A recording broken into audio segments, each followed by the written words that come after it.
মই হেতুকে আপোনালোকৰ থ্ৰু ৰাইজৰ ওচৰত এটা মেছেজ দিব খোজো।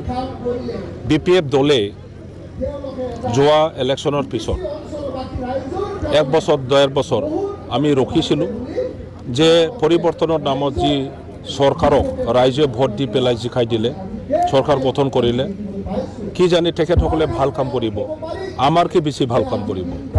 আমাৰ কনচাৰ্ণটো হ'ল BTCৰ শান্তি প্ৰতিষ্ঠা কৰিব লাগে, শান্তি হ'ব লাগে, বিভিন্ন জাতি গোষ্ঠীৰ মাজত কোনো ধৰণৰ ভুল বুজাবুজি থাকিব নালাগে, একগোট হ'ব লাগে আৰু একগোট হৈ পেলাই আমাৰ BTC অঞ্চলত য'ত যেনেকৈ লাগে ইউনিয়নৰ কাম হ'ব লাগে। এইটো মাত্ৰ আমাৰ কনচাৰ্ণ।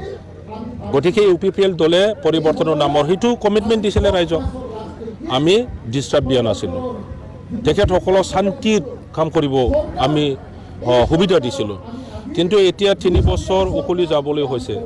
এই 3 বছৰত দেখা গ'ল যে একো কাম নকৰিলে, বৰঞ্চ BPF দলৰ নেতাসকলে যেনেকৈ কাৰাপশ্যনৰ দোষাৰোপ কৰিছিল, তেখেতসকলৰ কাৰ্যকলাপত আমি কাৰাপশ্যনহে দেখিছোঁ। গতিকে উপায় নাই, BPF দলে এতিয়া জাগি উঠিল। ৰাইজৰ ওচৰত সেই মেছেজটোৱে আমি ক'ব বিচাৰিছোঁ।